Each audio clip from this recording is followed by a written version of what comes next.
If you have an interest in horses and love learning more about horses, the horse industry, teaching, or even managing your own horse business, then you're in the right place. We would love you to join us on our mission, which is to improve the lives of horses around the world through the education of riders, handlers, and trainers. So get comfortable, listen in, and enjoy. This has been another episode sponsored by Online Horse College.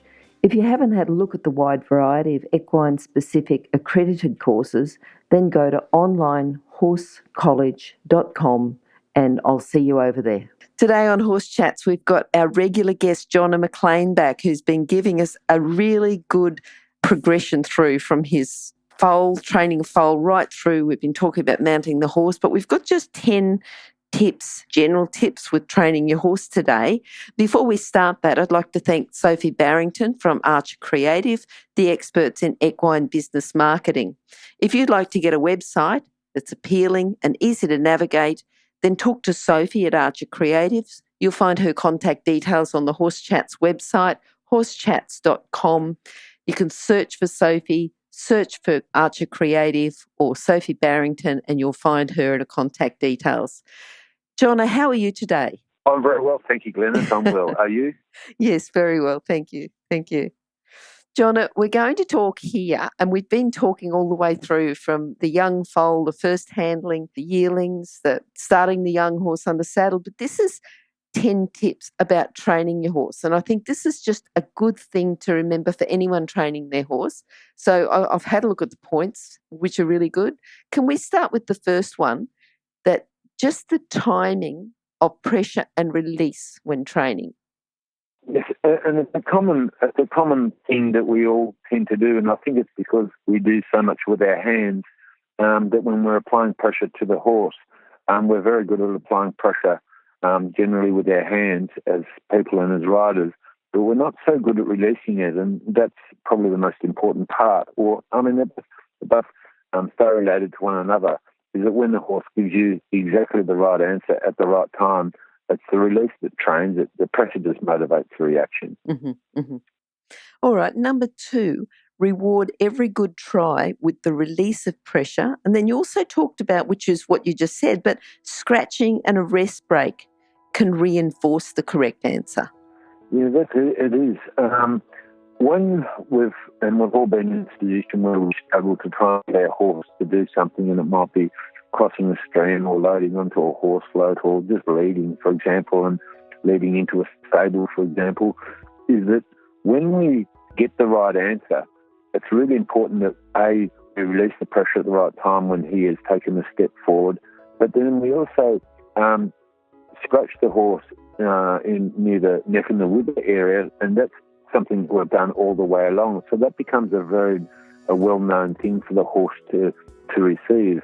And unfortunately, or fortunately, in some cases, we tend to use food as a motivator, when really what we should be doing is probably just touching and scratching the horse. After all, when a horse is, a mare is rearing its foal, they tend to nuzzle and scratch each other, and then as young horses, they do that as well. They don't give each other food. So I think it's important to try and keep the context really similar and very relatable to the horse. Then once he's given us the right answer, that scratching also gives him a mental and a physical break. So then he's much more able to deliver the right answer correctly the first time when you ask again 30 seconds later or 40 seconds later. So the amount of time you give the horse to rest is probably relevant to how many times he's repeated it correctly. The downside of the whole thing is if we repeat it too often, he may not be able to give us the answer because he's physically and mentally too tired to give us the correct answer now. It's not because he's being belligerent or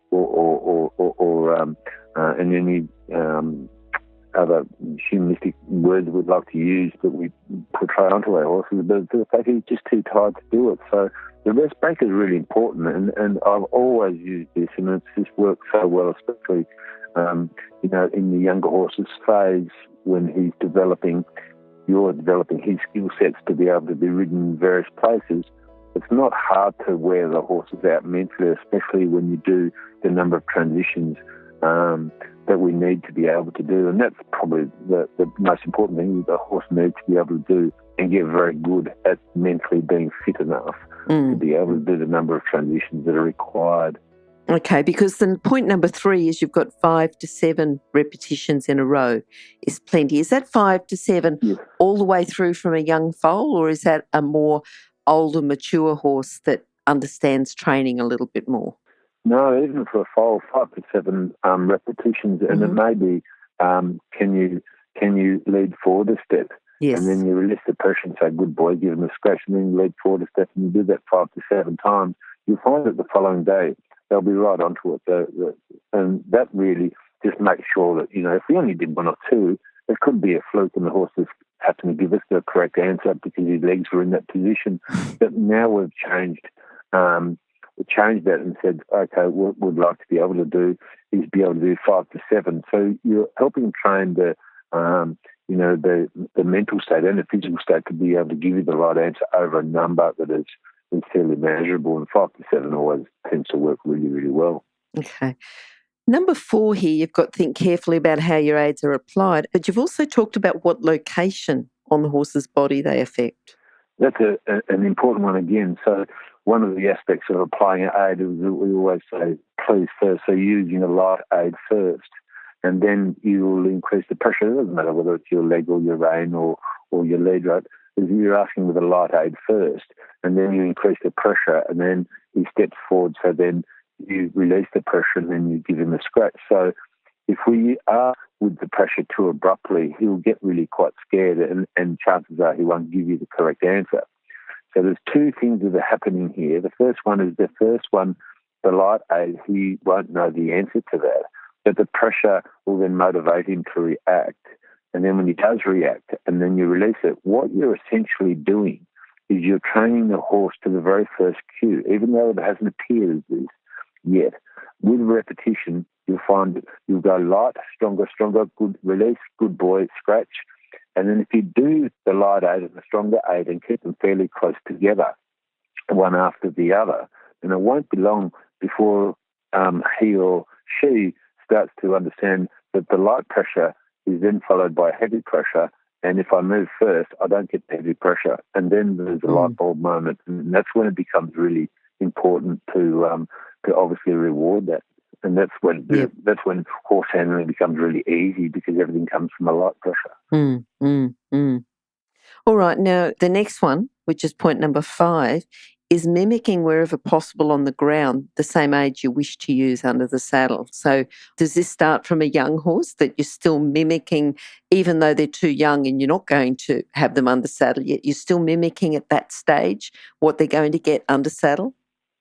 Yes, I am doing that under saddle because it means that I'm doing that on the ground because later on I will be under saddle, and if I can keep everything really uniform, all the requests that I would like to make upon my horse, stop, go, turn, yield, then I'll do that on the ground on the same site using the same application of light aid, stronger aid, release, scratch, good boy, rest, break, and repetitions on the same side of the horse's body. What I would ultimately really like to be able to get all those manoeuvres to be done from my horse on the ground and under saddle, whether it be going through a gateway or whether it be just leading onto the horse float. So, for example, an angle load, I'll lead the horse up, and because I've taught him to do a one-step of turn on the forehand by moving his hindquarters to the offside, then I can lead him in a straight line, then I can say stop with my left hand, and then I can say now yield your hindquarter over. And because it's been done on the ground so frequently, when I change the context and put him in the horse float, he'll know the answer.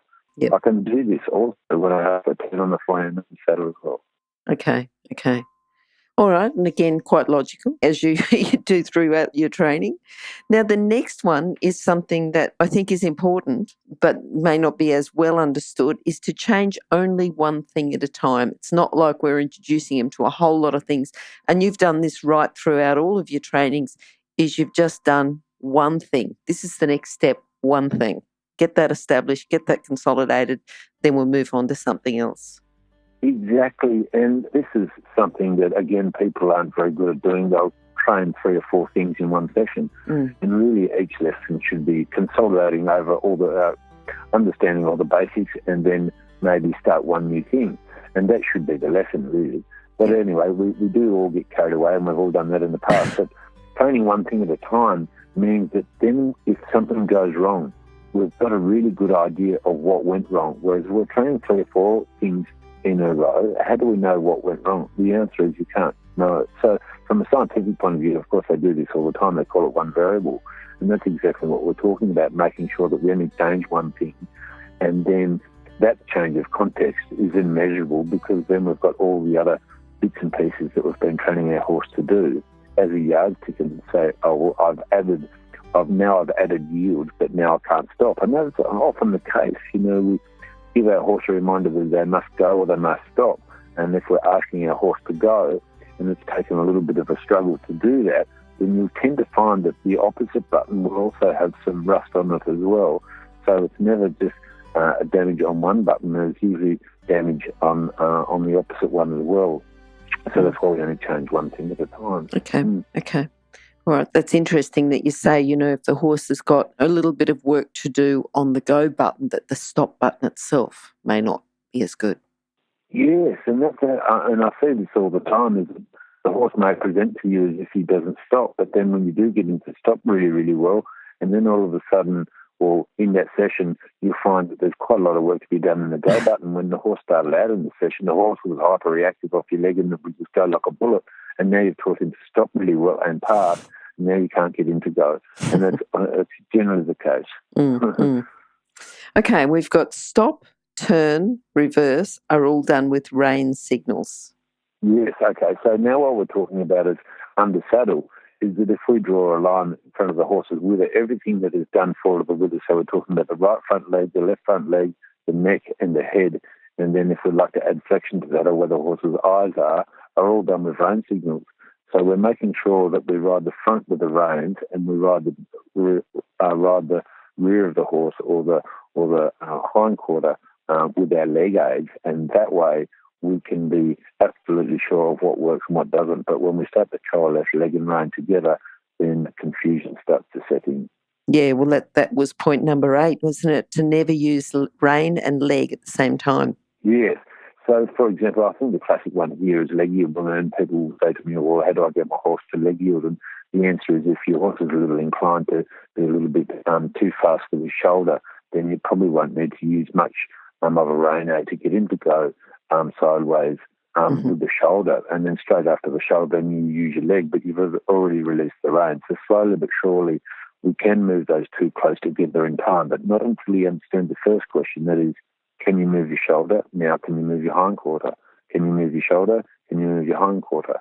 So it means that we're able to get a fairly clear measurement on as to whether the horse is able to leg yield well. And the thing about leg yield is it's with a straight body, so we want to try not to make sure that the shoulders go too fast or too slow, or the horse leads with the hind quarter, or it's too slow with the hind quarter. So it becomes, quite a rubbing your tummy, patting your head sort of scenario. It's good for riders' coordination, learning these things.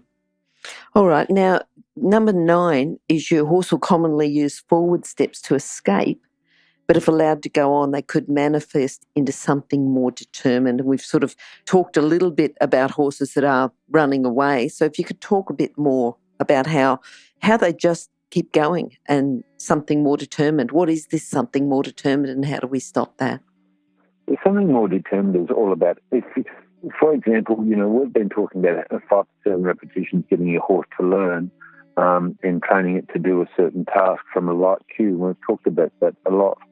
But there are some scenarios with the horse in what we call a single trial learning event, which is actually very scary for the horse. And the classic one here is the horse runs out of the horse float, and the handler holds the leg right. The horse throws its head up, bangs his head on the roof, runs out of the horse float, and then escapes and runs away.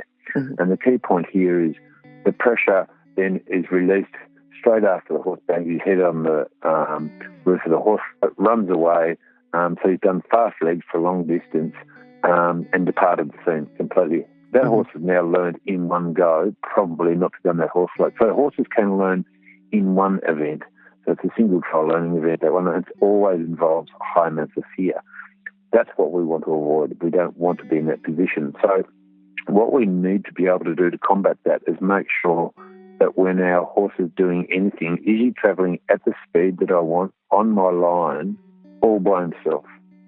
And that examination prevents any of these happening where, the horse will stay parked, for example, or if you ask him to walk, then I'm always almost daring him to go off my line or daring him to drift or daring him to speed up so that I can make sure that I'm actually training the horse in the self-carriage state of tempo and line all by himself. And I never get into that position with those horses because heaviness is the first sign. And if the reins are already heavy, then it's really hard to detect an increase in tempo but because the reins are already heavy and it seems to escape us. However, if we have a really nice light even contact and the horse is travelling by itself, it's far easier to detect those little mechanisms of speeding up or drift when the horse is trying to run away, for example.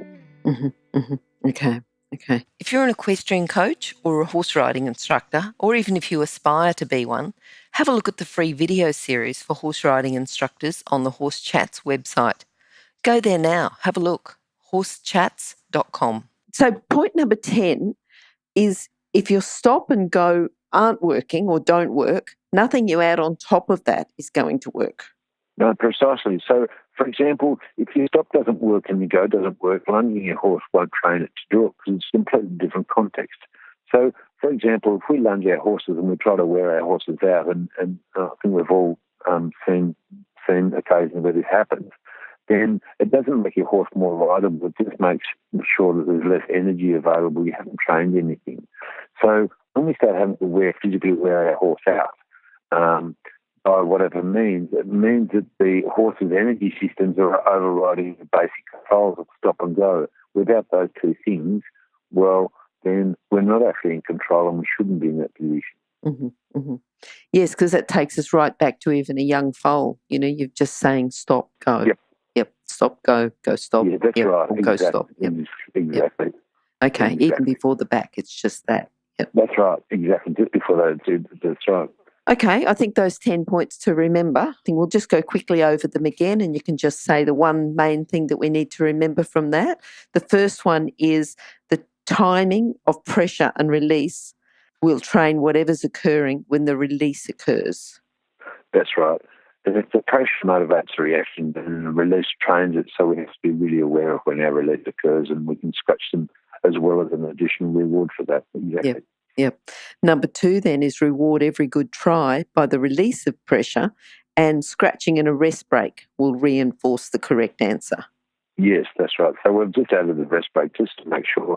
We've done quite a few repetitions, 5 to 7, and it's the first time the horse has ever done 5 to 7 repetitions of it. It will need a little bit of a break. It may need 10 minutes, or you can give him half a day or a day. But it's important to recognise that we don't want him too tired to be able to react the way we'd like him to react. Mm-hmm, mm-hmm. And that was point number 3, was the 5 to 7 repetitions in a row. It's plenty to end your session on.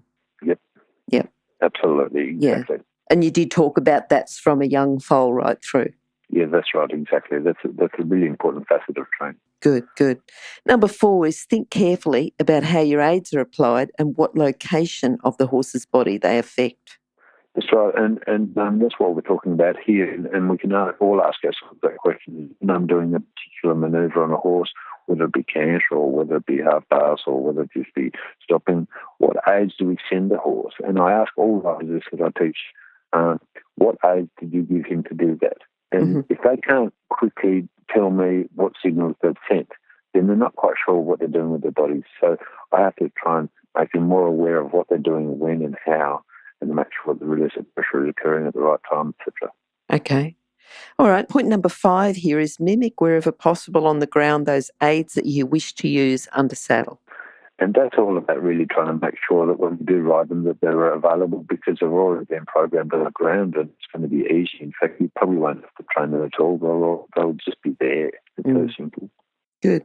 All right. Number 6 is change only one thing at a time. Yeah, and we're just making sure that we change one thing at a time so we don't, if we do have any problems, any resistances in this new facet in training a new cue, for example, or training a new aid that we'd like to react, we can be fairly sure what has caused it. Whereas if we're changing multiple things at one time, it's really hard to diagnose. Yep. All right. Number 7, stop, turn, reverse are all done with rein signals. And that's really just clarity for the young horse and making sure that everything we do, whether we want the horse's shoulders to go sideways or we'd like them to turn right or turn left, or we'd like them to stop, they're really the three most important signals for the rein, and everything done with the hind quarter is actually done with leg aids. All right. Now you've got here, never use rein and leg at the same time, one before the other or after one another. That's right.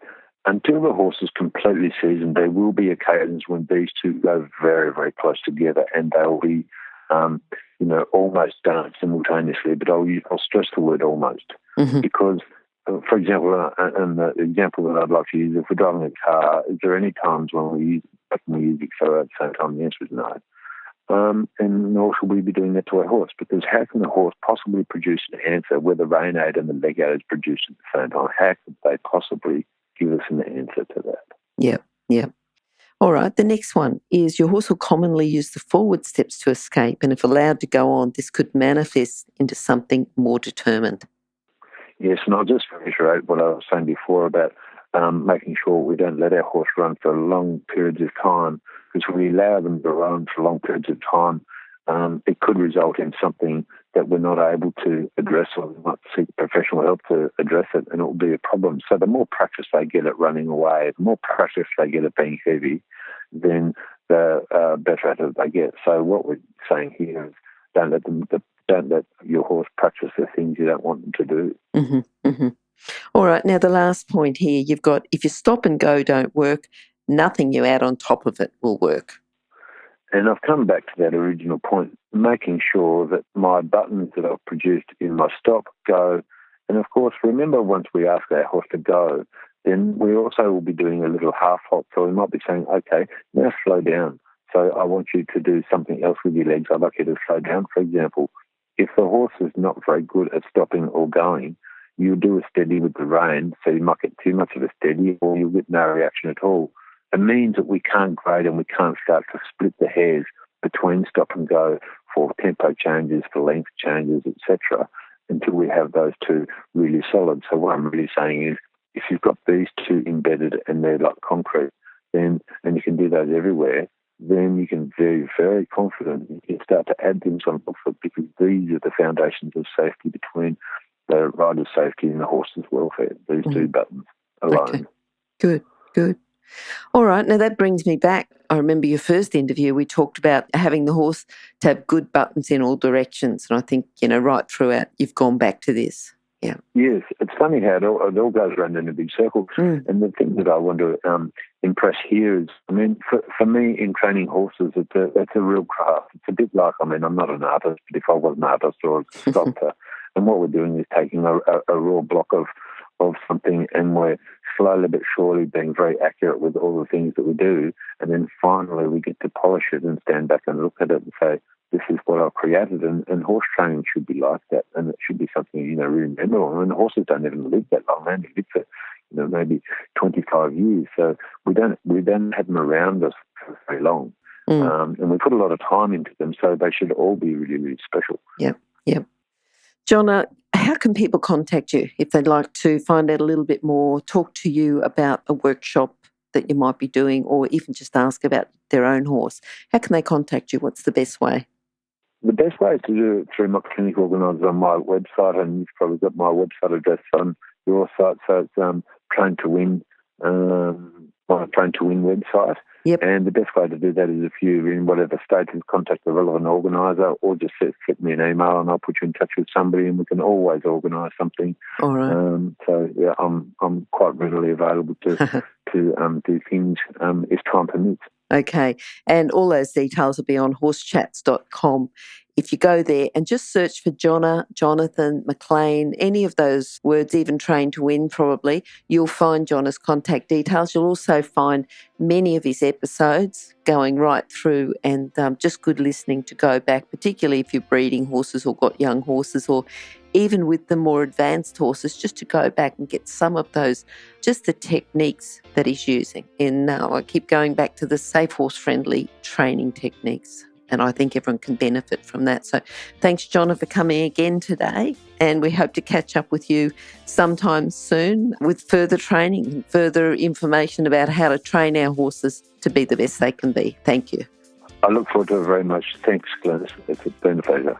Bye. Now, if you're still there, you probably know that I'm absolutely passionate about education within the horse industry. That's why I host this podcast.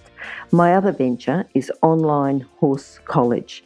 Have a look now at onlinehorsecollege.com and I'll see you over there.